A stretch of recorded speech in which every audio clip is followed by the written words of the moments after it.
This is Dan Dix here reporting for Press for Truth, and as you can tell by the title of this video, my friends, the powers that ought not be are currently attempting to manufacture a civil war.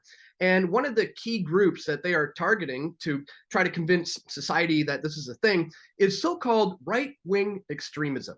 As we see here, international Canadian experts warn right-wing extremism is becoming increasingly mainstream. And I find it hilarious that they start this off with a picture of somebody from the Proud Boys, when the Proud Boys leader was always already exposed as being a government informant, literally working for them. And that's the picture they choose to use for the head of this article. But anyways, let's get into it. Right-wing extremism is becoming increasingly mainstream, with the COVID-1984 pandemic serving as an accelerant to that process, Canadian and international experts warned on Tuesday. Experts also emphasize that right-wing extremists organizing across borders through the internet efforts to combat such extremism must also be international in nature.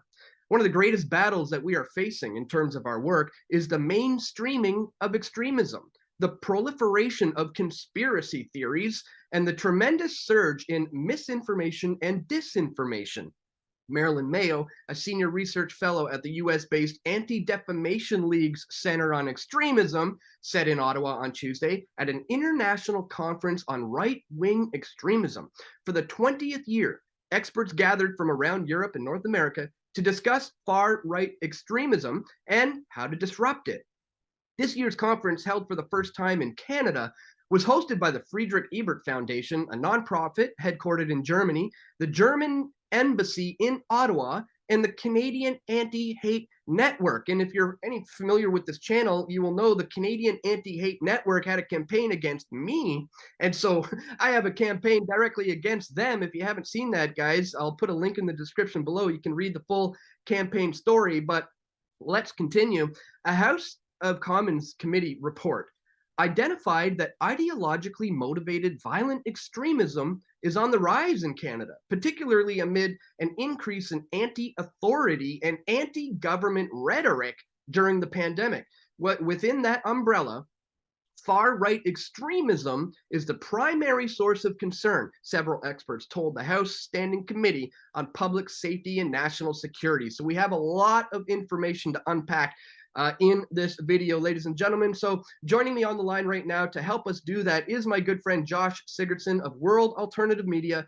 Josh, thanks so much for taking the time to join us here on Press for Truth to help break this down for us. Now, I know you are, over the years, because of the work you have done, are no stranger to being labeled a right-wing extremist from the likes of the ADL and the SPLC, and we'll talk a little bit about that. But before we do, maybe we could start this conversation off with the fact that 9 times out of 10, these so-called extremist groups or even individuals turn out to be criminal elements within the government themselves. The FBI, the CIA, CSIS, RCMP, you name it. Time and time again, we find out those are the people behind so-called right-wing extremism. So in your experience and in your research, have you seen similar things? And what are your thoughts on the idea of using right-wing extremism as a scapegoat in order to bring about the idea of this civil war coming about? Absolutely. Well, first of all, thanks for having me, Dan. This is a really interesting topic because this is how they are shaping the future of humanity. I want to bring up one example of the FBI specifically infiltrating and creating a problem so they can come in as a solution and bring in more police state authority, which, for example, would be the Michigan governor, Gretchen Whitmer. Back in 2020, there was this claim that a bunch of people were trying to kidnap her. There was an attempt to kidnap her. Now, one person who was involved was actually a viewer of mine, and it got me in a lot of trouble. Why? First of all, you can't help who your viewers are. There might be one guy who just isn't exactly there, all there in the head. But what I found interesting about it is as the story developed, as the court case developed, it turned out that 99 out of 100 people involved in the kidnapping attempt, the one guy being the guy that had watched my videos, and of course, I never endorsed such a thing.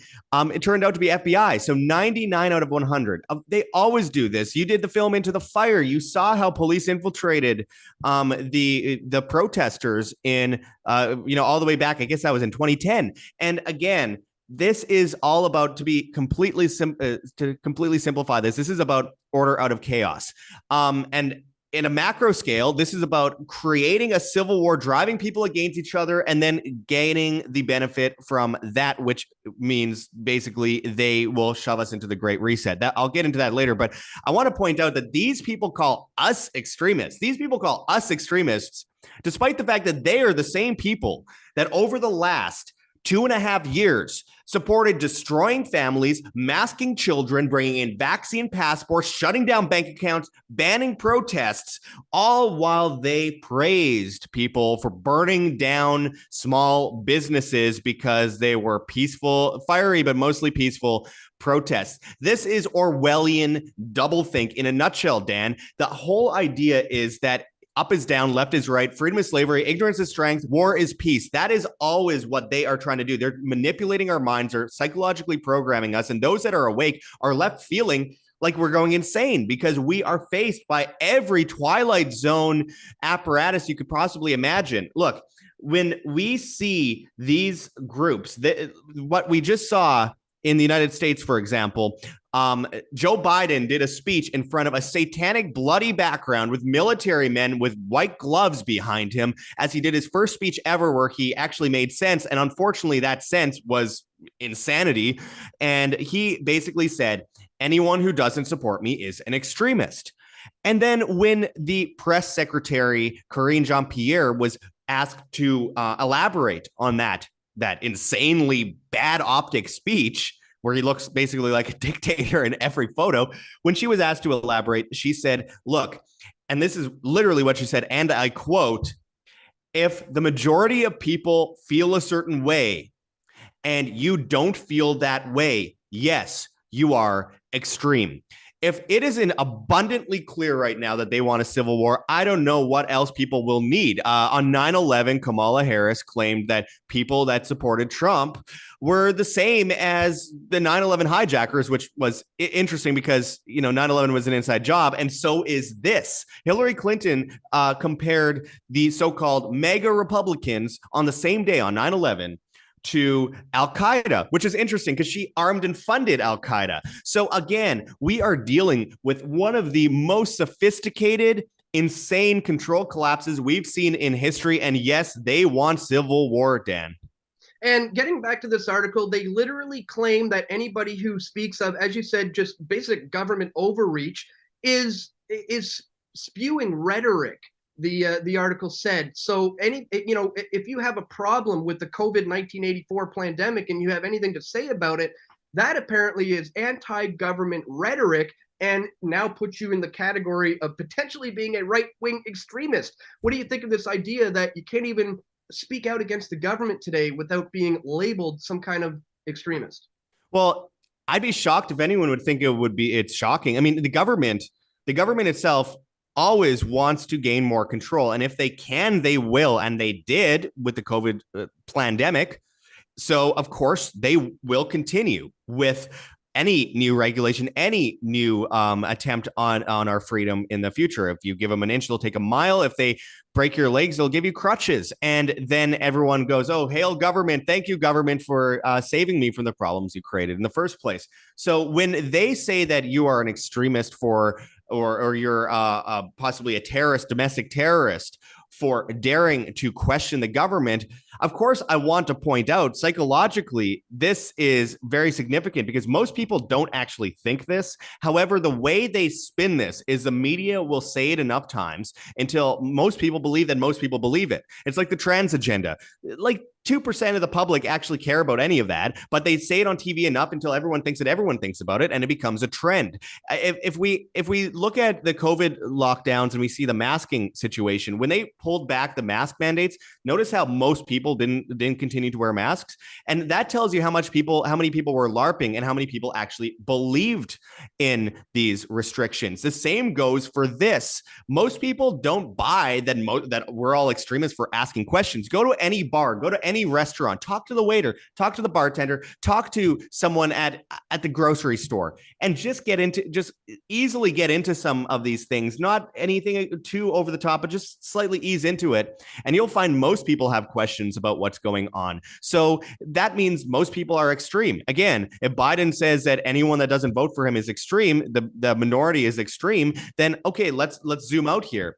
The Democrats lost in 2016. Does that mean that they were all extremists at that time?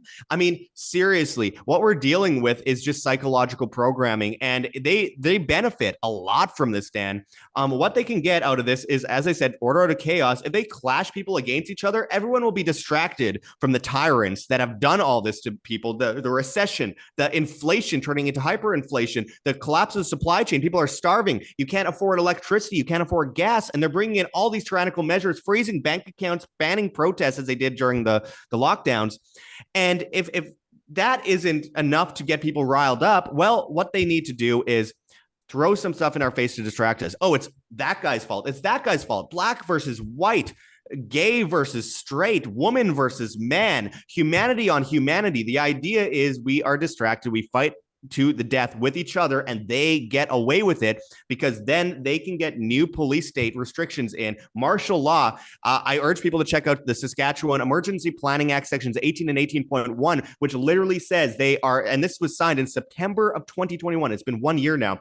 It literally says in that government document that they're bringing in food rationing, they're bringing in food price fixing, medical price fixing, energy price fixing. And on top of that, they can warrantlessly arrest you. They can kill you if they want. They can take away your child. They can force you to work without pay.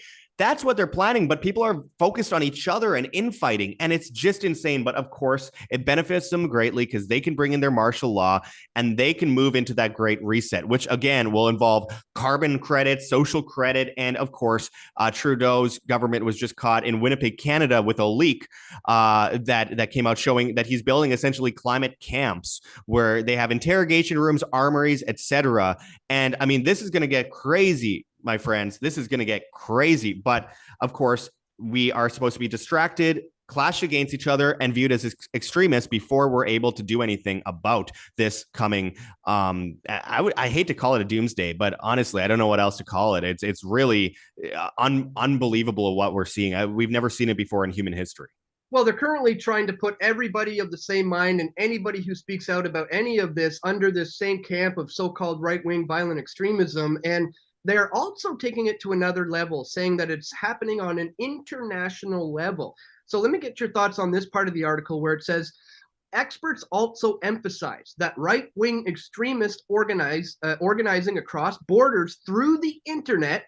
Efforts to combat such extremism must be international in nature. What do you think they're talking about here? Are we talking about expanding the Five Eyes, expanding Interpol, or just the Big Brother surveillance control grid in general? Or is there some more kind of smaller examples of what they mean by internationally dealing with this situation?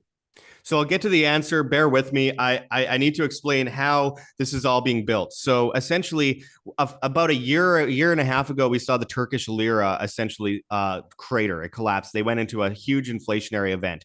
They were one of the first signs of a major currency worldwide falling and the move into a new system, BRICS, which is China, Russia, India. Now this Saudi Arabia even is joining, Egypt, and now Turkey has joined because of all this, and of course Brazil.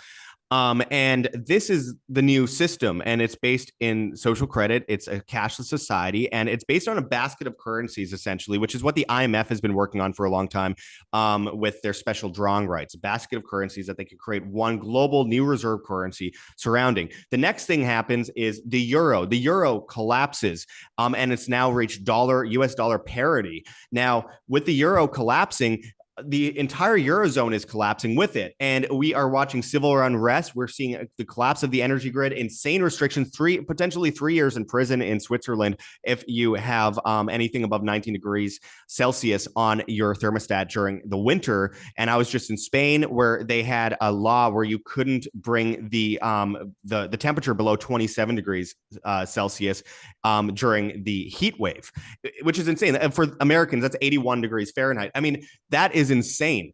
And of course, a big part of that is all the food's getting destroyed. The sanctions on Russia have led to the complete collapse of the economy. The Belgian prime minister says we have 5 to 10 years of rationing ahead of us. The Spanish prime minister said essentially that they are looking at possibly a winter, an apocalyptic winter. The Netherlands government is destroying farmland under climate laws. All this stuff leads to where we will see such insane civil unrest that it'll be the first time in history that we will see civil war worldwide.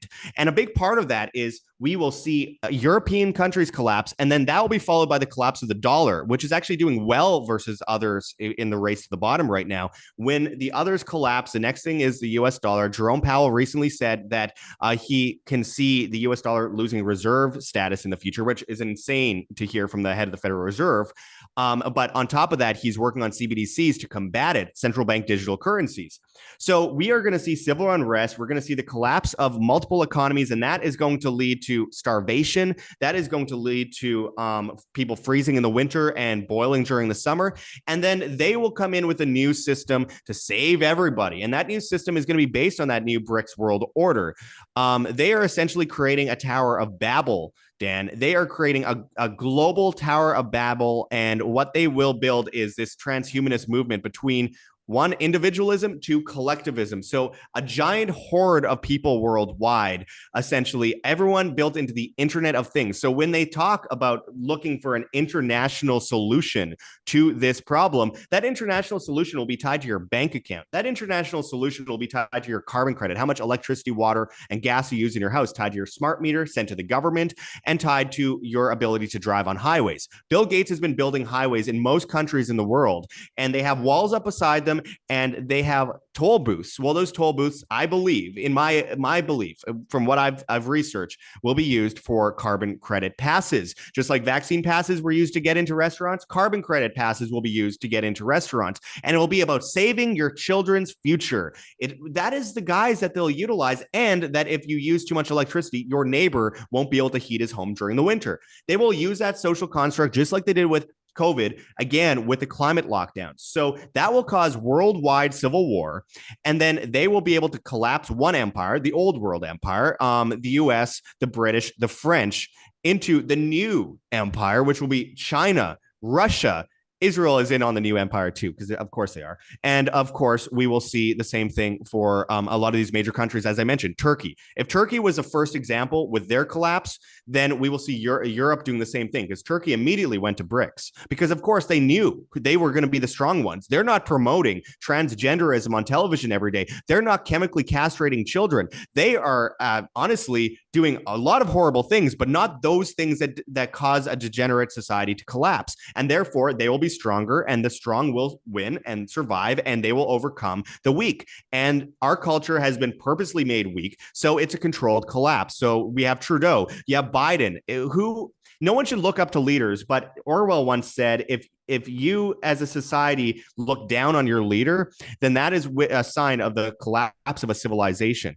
And everyone looks down on, even Democrats don't like Biden, because the guy is like, who could possibly watch one of that guy's speeches and think, oh, that was a good speech? Nobody. So again, this is a demoralization and collapse of civilization as we know it, and the move into a new world order. And that new world order is the Internet of Things, and they'll be able to censor everything we do and say using social media, using our bank accounts, using carbon credits, using social credit. It's technocracy, it's transhumanism.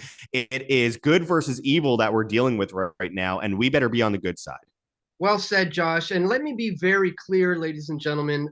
This is not fear-mongering. This is reality-based a conversation here for the purposes of preparing you for what we know is coming down the pike. So, Josh, let's move into solutions here, because if what we are saying is true, then that means that people really need to take that responsibility upon themselves right now. And can you list a couple of things that the individual viewer can do today to start protecting themselves and their family against exactly what we know is coming down the pike? Well, first of all, put as much, this isn't investment advice at all. I want to make that abundantly clear. Put as much as you can from your bank out of your savings into gold and silver and privacy coins. I think that is insanely important going forward, because you won't be able to even buy those things in the future if we keep going the way that it appears we are going. And with the Internet of Things, it's complete control of your money. And again, I've said before, If your money's in the bank, it's not yours, it's a bank's. If your money's always going through the banks via digital transactions and legal tender laws, and it's never in your hands, it's never your money, it's always a bank's, and you are enslaved to the banking system and government, and they could do whatever they want with you. Canada has had bail-in regimes in the banking budgetary system since 2015. They are ready for this, and they will go for it because why wouldn't they? Of course, they have the ability to, so they will. So I'd say get as much of you as you can out of the bank, except for what obviously you need for the time being for rent and certain credit card payments. I wouldn't be in debt at all personally, but it's impossible to get everyone to pull all their money out of the bank. But make a point to live by example and try and get yourself prepared. Instead of buying a fancy dinner, instead of buying a new car which devalues, instead of buying all the stuff that makes you happy with convenience, because tyranny comes under the guise of convenience, you should buy things that you could just sit on. Gold and silver, and of course, privacy coins like Monero and Epic Cash. And there's multiple different cryptocurrencies that are privacy coins that I urge people to get into.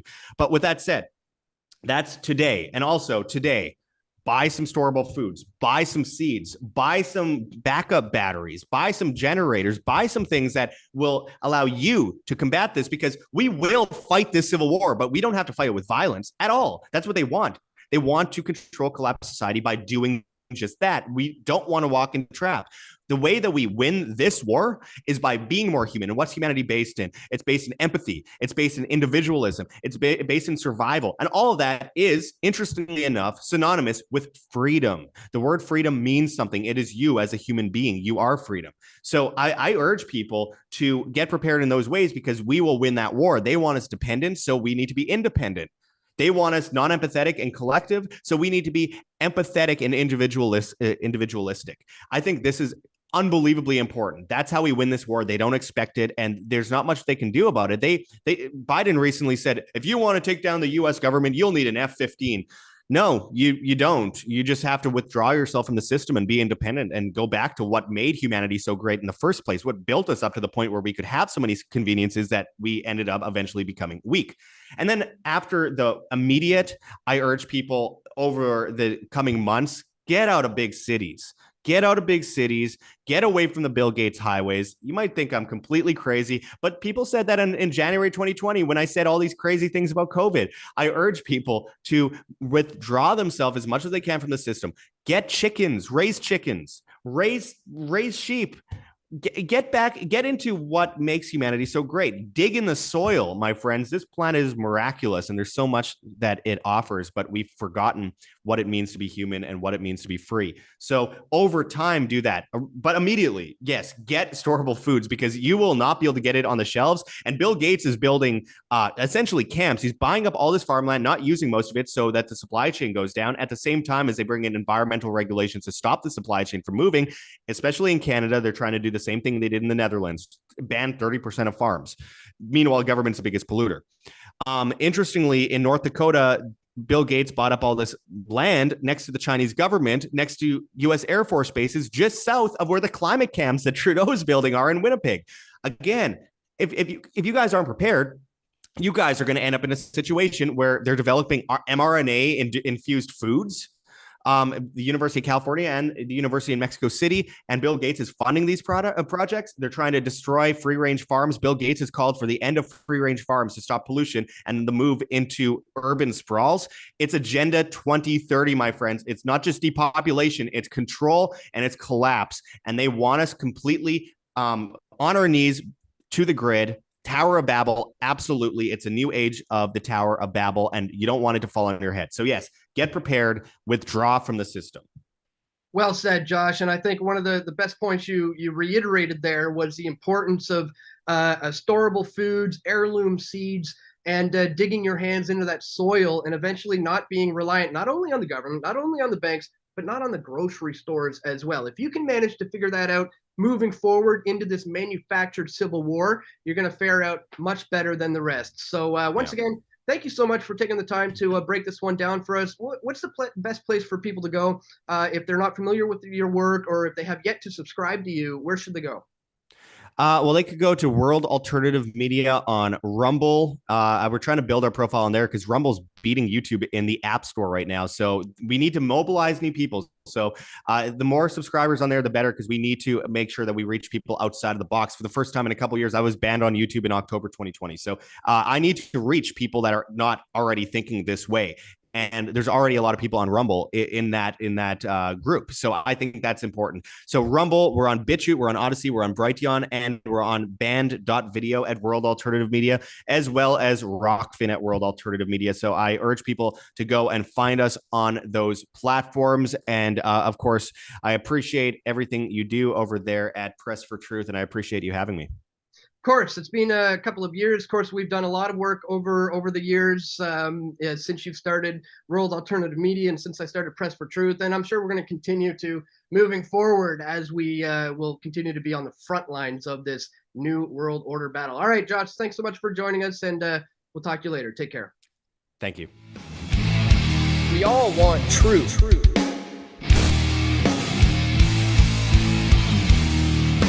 The truth will set you free.